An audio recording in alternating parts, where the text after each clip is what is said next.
Assalamualaikum warahmatullahi wabarakatuh. Semangat pagi anak-anakku semua. Bagaimana kabarnya hari ini? Semoga semua dalam kondisi sehat tak kurang suatu apa. Terima kasih kepada anak-anakku yang sudah berkenan mengikuti sesi bimbingan konseling pada hari ini. Dan pada kesempatan kali ini kami dari tim bimbingan konseling akan membahas materi tentang orientasi bimbingan konseling. Kenapa materi ini kita bahas? Karena masih banyak sekali dari anak-anak kita yang belum mengerti tentang apa peran dan fungsi bimbingan konseling, apa saja layanan yang bisa didapatkan dari guru bimbingan konseling yang ada di sekolah. Nah, sebelumnya kami perkenalkan dulu slogan atau tagline dari tim BK SMK Negeri 2 Bojonegoro atau BK Stembo, yaitu BK Stembo Pro, profesional, responsibel, optimal. Mengawali materi hari ini, kami mengambil satu kata mutiara atau quote ya. Kepercayaan itu seperti jiwa, tak akan bisa kembali setelah hilang. Kami dari tim bimbingan konseling bekerja atas dasar kepercayaan dari peserta didik. Jadi, gak usah khawatir, apapun yang akan kalian bagi dengan kami pastikan aman. Anak-anakku sekalian, pada kesempatan kali ini kami akan menjelaskan setidaknya tentang 4 hal, yaitu sekilas tentang profil bimbingan dan konseling SMK Negeri 2 Bojonegoro, tentang menu layanan, artinya layanan apa saja yang bisa kalian dapatkan dari SMK Negeri 2 Bojonegoro, terutama dari bimbingan konseling. Kemudian personil atau siapa-siapa saja guru bimbingan konseling, dan kontak kami, artinya kita bisa dihubungi via media sosial apa saja. Nanti akan ada slide yang menjelaskan tentang itu secara khusus. Baik anak-anak, kita mulai dengan pengenalan tentang pengertian BK ya. Bimbingan konseling adalah upaya sistematis, objektif, logis, dan berkelanjutan serta terprogram yang dilakukan oleh guru BK atau konselor untuk memfasilitasi perkembangan peserta didik dalam mencapai kemandirian. Nah, ini adalah tujuan tentang keberadaan bimbingan konseling di sekolah. Keberadaan kami, para guru BK di sekolah, dalam rangka mensupport, memfasilitasi kalian untuk mencapai kemandirian. Jadi kemandirian adalah tujuan utama dari adanya kami di sekolah. Anak-anakku sekalian yang berbahagia, tahun ini kami mengambil hashtag BK Sahabat Siswa, BK Peduli Siswa, dan BK Rumah Kita. Harapan kami, keberadaan kami di sekolah bisa membuat kalian merasa nyaman, dan pada akhirnya interaksi kita bisa mewujudkan kemampuan kalian dalam memahami diri dan lingkungan. Kalian bisa menerima diri sendiri, mengarahkan diri, dan mengambil keputusan serta merealisasikan diri secara bertanggung jawab. Pada akhirnya kalian di masa depan akan mencapai kesejahteraan dalam kehidupan dan juga bisa mendapatkan apa yang disebut dengan kebahagiaan. Ini adalah proses ya, dan ini akan kita jalani bersama, dan ini adalah kewajiban kami sebagai guru BK untuk mendampingi dan membimbing kalian selama menjadi siswa SMK Negeri 2 Bojonegoro. Anak-anakku, jika pada mata pelajaran kita mengenal yang disebut dengan standar kompetensi, kalau di bimbingan konseling kita ada namanya standar kompetensi kemandirian peserta didik. Untuk jenjang SLTA, artinya ada SMA, MA, dan SMK, seperti kalian, ada 11 standar kompetensi kemandirian peserta didik. Mulai dari mencapai perkembangan diri sebagai remaja yang beriman dan bertakwa kepada Tuhan Yang Maha Esa, mengenal sistem etika dan nilai, dan seterusnya, sampai dengan yang terakhir adalah mencapai kematangan dalam kesiapan diri, menikah, dan hidup berkeluarga. Jika pada jenjang SMP atau SLTP hanya 10 saja, bedanya ada pada poin ke-11. Nah, ini nanti yang akan kita gunakan sebagai pijakan dalam memberikan layanan kepada kalian semua. Harapannya setelah kalian lulus dari SMK Negeri 2 Bojonegoro, ke-11 hal ini sudah ada pada diri kalian.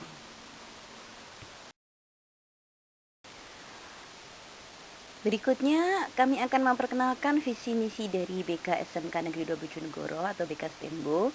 Visi kami adalah menjadi pusat layanan bimbingan dan konseling yang profesional dalam memfasilitasi perkembangan peserta didik atau konseli yang mandiri, unggul, dan menjadi sumber daya manusia yang profesional. Nah, visi kami selaras dengan visi SMK Negeri 2 Bojonegoro.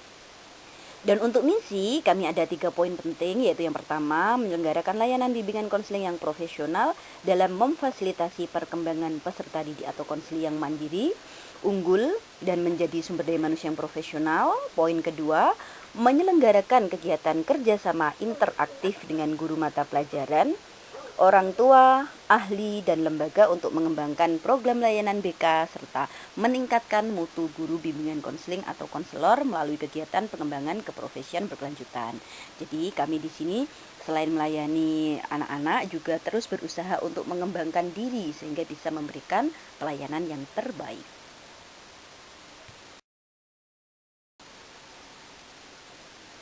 Anak-anakku, dalam bekerja kami dari BK SMK Negeri 2 Bojonegoro ada 3 kata kunci, yaitu yang pertama based on data. Kami bekerja berdasarkan data yang kami punya. Apapun yang kami lakukan, kami pastikan bahwa itu sudah melalui prosedur yang benar. Kemudian yang kedua ada kata trust atau kepercayaan. Jadi kami bekerja atas dasar kepercayaan dari pihak yang kami layani, dari konseli kami, entah itu dari siswa, dari kolega atau siapapun. Dan yang terakhir, kami bekerja dari hati. Artinya apa? Kami insya Allah bekerja dalam melayani menggunakan hati. Artinya apa? Kami memperlakukan semua seperti orang terdekat kami, orang-orang yang kami cintai, dan kami tulus melakukannya sesuai dengan kode etik profesi. Anak-anakku sekalian, kita sampai pada bagian menu layanan atau layanan apa yang ada pada bimbingan konseling SMK Negeri 2 Bojonegoro. Ada 4 hal besar yang merupakan program kami di setiap tahun, yang meliputi yang pertama ada layanan dasar, kedua peminatan dan perencanaan individual, layanan responsif, dan yang terakhir adalah dukungan sistem. Seperti apa detailnya akan kita lihat pada slide berikutnya. Kita mulai dari layanan dasar. Layanan dasar ini ada layanan bimbingan klasikal, layanan bimbingan kelas besar atau lintas kelas, dan bimbingan kelompok. Bimbingan klasikal itu adalah layanan di mana guru BK memberikan informasi tentang suatu hal di dalam kelas. Nah, contohnya seperti saat ini kita melaksanakan layanan atau pelajaran di kelas ya. Informasi seperti ini dilakukan dalam kelas tertentu yang kami asuh, itu disebut dengan bimbingan klasikal. Bimbingan kelas besar itu kita lakukan dengan mengumpulkan anak-anak dalam satu jenjang yang sama. Misal kelas 12 kita kumpulkan di aula untuk materi tentang perguruan tinggi, informasi tentang rencana selepas SMK, itu namanya kelas besar. Kalau layanan lintas kelas, kita mengumpulkan kelas 10, 11, dan 12 dalam satu kegiatan tertentu, itu namanya layanan lintas kelas. Dan terakhir bimbingan kelompok ini biasanya BK mengumpulkan antara 1 sampai dengan 8 atau 10 anak untuk membahas tentang tema tertentu. Nah, ini disebut dengan bimbingan kelompok. Jadi ini adalah layanan pertama yang kami berikan, yaitu layanan dasar. Kita lanjutkan dengan layanan yang kedua, yaitu bentuk layanan responsif. Yang pertama ada konseling individual. Konseling individual ini adalah proses interaktif antara guru BK dan peserta didik yang mengarah pada perubahan perilaku, kemampuan mengatasi situasi hidup, dan keterampilan dalam membuat keputusan terhadap sebuah situasi atau kesulitan yang sedang dihadapi gitu ya. Kemudian konseling kelompok ini hampir sama dengan konseling individual, hanya saja dibuat dalam dinamika kelompok. Artinya kalau konseling individual itu sendiri, kalau konseling kelompok dilakukan oleh beberapa peserta didik bersama dengan konselornya. Kalian tidak usah khawatir, karena pada layanan konseling ini apa yang dibicarakan antara peserta didik dan guru BK adalah menjadi sesuatu yang wajib kami rahasiakan dan hanya bisa kami sampaikan kepada pihak lain dengan seizin dari peserta didik atau konseli. Kemudian jenisnya yang ketiga ada referral. Referral ini adalah alih tangan kasus. Artinya apa? Jika semisal bantuan yang diinginkan oleh peserta didik atau masalah yang dihadapi sudah berada di luar kewenangan kami, atau kami semisal belum bisa memberikan bantuan maksimal, kami bisa memberikan referensi atau rujukan kepada ahli yang lain, semisal kepada psikolog atau ahli yang lain. Yang keempat ada konferensi kasus. Ini adalah jenis layanan di mana kami dalam membantu menuntaskan permasalahan peserta didik juga melibatkan tim ahli. Yang kelima, kita melayani konsultasi. Ini bukan cuma dari peserta didik, dari teman-teman guru, dari orang tua, dari pihak-pihak yang terkait dengan pendidikan di sekolah. Layanan advokasi adalah layanan berupa pendampingan kepada peserta didik yang mengalami perlakuan tidak mendidik, perlakuan yang salah, diskriminatif, malpraktik, kekerasan, pelecehan, tindakan kriminal, atau apapun yang memang tidak selayaknya terjadi kepada peserta didik. Kami punya fungsi itu. Jadi kalau kalian mengalami permasalahan yang dirasa tidak pas, perlakuan yang tidak pas, silahkan menghubungi kami. Kemudian kami ada kunjungan rumah atau home visiting ya, ada cyber counseling. Artinya kita melayani konsultasi atau konseling tidak hanya tatap muka tapi juga bisa menggunakan kecanggihan teknologi. Dan terakhir di depan ruang BK itu ada kotak masalah, di mana semisal kalian ingin berkonsultasi kepada kami tanpa tatap muka, bisa menuliskan apa yang dirasakan, apa yang diinginkan di dalam kertas, lalu dimasukkan ke dalam kotak masalah yang ada di depan ruang kami. Kita lanjutkan dengan layanan berikutnya, ada peminatan dan perencanaan individual. Nah, salah satu hal yang dimiliki oleh Bimbingan Konseling SMK Negeri 2 Bojonegoro adalah layanan dalam membantu siswanya untuk melakukan peminatan atau rencana lanjut setelah dari SMK 2 mau ngapain gitu. Nah, di sini kami menyediakan jasa konseling, kemudian konsultasi, ada karir D dan studi tour. Artinya semisal dari kalian ingin mengunjungi kampus tertentu, kami siap mendampingi. Nah, ini adalah layanan yang terkait dengan individu dari siswa SMK Negeri 2. Yang terakhir dari layanan kami itu ada dukungan sistem yang berisi setidaknya ada 4 hal, ada assessment, akuntabilitas, evaluasi, dan pengembangan profesi. Nah, di sini yang dimaksud dengan assessment adalah kami guru BK melakukan pengukuran terhadap kondisi psikologis dari peserta didik. Jadi nanti akan ada misal instrumen yang bisa kalian sebut dengan angket gitu ya, angket atau skala yang harus diisi oleh peserta didik untuk kita tahu sebenarnya kondisi peserta didik kita ini dalam kondisi yang bagaimanakah, apakah sudah bagus secara emosionalnya, kondisi psikologisnya stabil atau bagaimana. Akuntabilitas di sini adalah bentuk tanggung jawab kami sebagai guru bimbingan dan konseling. Jadi apa yang kita lakukan itu terdokumentasikan dengan jelas sehingga bisa dipertanggungjawabkan kepada semua pihak. Kami juga melakukan evaluasi, artinya apa yang sudah kita lakukan akan kita lihat apakah itu sudah efektif, apakah perlu ada yang diperbaiki di masa depan, dan juga kami dari BK Stembu selalu melakukan yang namanya pengembangan profesi. Jadi kami tidak stagnan, tidak mau berhenti pada satu kemampuan atau kompetensi, tapi kami juga selalu melakukan upgrade dan perkembangan pada diri kami sendiri. Di dalam bimbingan konseling kita mengenal ada 12 asas. Tapi yang paling inti dari semua asas tersebut adalah asas kerahasiaan. Artinya, apa yang disampaikan oleh peserta didik akan aman ada di kami. Jadi, kepada kalian semua tidak perlu ragu untuk berinteraksi dengan guru BK, tidak perlu merasa takut ya, karena image guru BK adalah polisi sekolah itu sama sekali tidak benar, karena guru BK adalah tempat terbaik bagi siswa di sekolah untuk curhat, untuk sharing, untuk berbagi apapun, untuk konsultasi tentang masa depan, tentang dirinya. Intinya asas kerahasiaan kami pegang erat.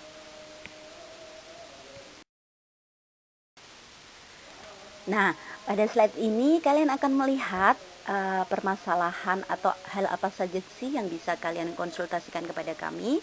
Yang pertama ada tentang masalah atau topik tema pribadi ya. Jadi masalah apapun tentang diri kalian bisa datang ke kami. Kemudian masalah sosial, kaitannya hubungan kalian dengan teman sekelas, dengan teman di sekolah, di rumah, hubungan kalian dengan orang lain. Misal ada kendala boleh juga calling kepada kami.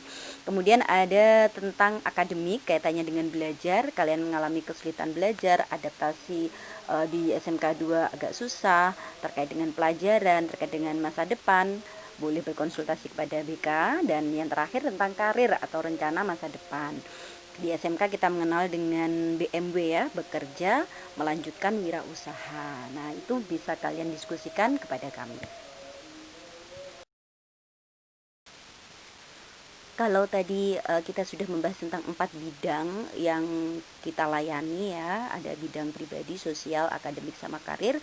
Nah, BK Stembo juga memberikan servis berupa 4 hal ini ya, ada informasi yang bermanfaat, ada support kepada peserta didiknya untuk konselingnya agar bisa berkembang optimal sesuai dengan bakat minat masing-masing.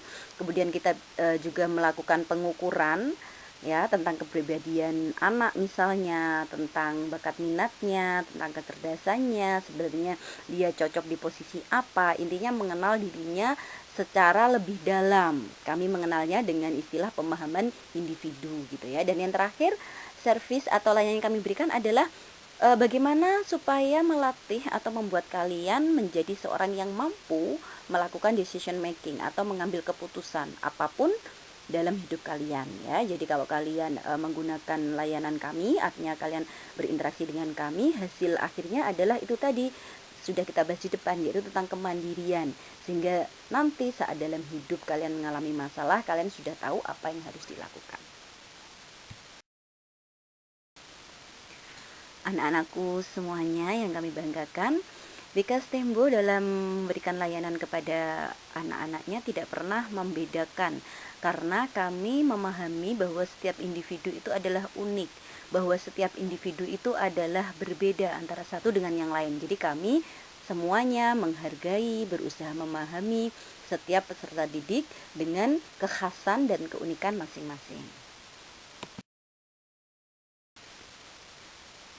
Anak-anak sekalian yang kami banggakan, sampailah kita pada slide yang akan memperkenalkan personel atau tim dari BK Stembo. Di sini kami ada 6 orang yang bekerja sama dalam mendampingi kalian sampai dengan lulus. Yang pertama ada Ibu Isna Nikmatus Solihah SPD MPSI, biasa dipanggil dengan Bu Isna atau Bu Nana. Di bawah ini ada nomor yang bisa kalian hubungi ya, itu ada nomor HP-nya. Kemudian yang kedua ada Bapak DRS Moh Kisnullah. Nah, ini adalah Pak Kis, itu nomornya di bawahnya. Dan berikutnya ada Bapak Ahmad Alex Alatas SPD, yang biasa dipanggil dengan Pak Alex. Di bawahnya ada nomor handphone yang bisa dihubungi ya, baik itu WA, telepon, atau yang lain. Selanjutnya, tim dari BK ada Bu Firla Nurita Widayanti SPD atau Bu Firla. Ada Bu Fira Zulia Sukriyanti SPD, bisa dipanggil Bu Fira. Dan yang terakhir ada Ibu Dwi Mudawamatun Nikmah SPD atau Bu Dwi. Di bawah nama-nama beliau ada nomor kontak yang bisa kalian hubungi sewaktu-waktu kalian memerlukan.